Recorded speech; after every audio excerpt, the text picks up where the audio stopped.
Alright, so as you can see, we got ourselves a little bit of a mess here. Not really. Everything's just all taken out of this rogue here. Now, maybe wondering why we're replacing the HVAC case. Well, the customer here had a complaint of the driver's side not changing from cold to hot. Let me show you what's going on with this one here right now. All right, so what's going on is we've got a blend door actuator here, and as you can see, it's got like some residue on it. And basically what's going on is the actuator stripped out the blend door inside of the HVAC case. So unfortunately, that is what controls on this one the hot and cold for the driver's side.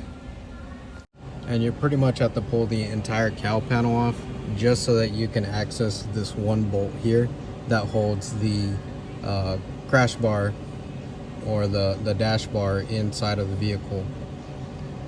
It's just a pain in the butt, but you know, do these things that way the customer themselves can have that you know, luxury of going from hot to cold in this Texas weather. I mean, it's always unpredictable. And now we got the new one here that we're gonna end up putting back in,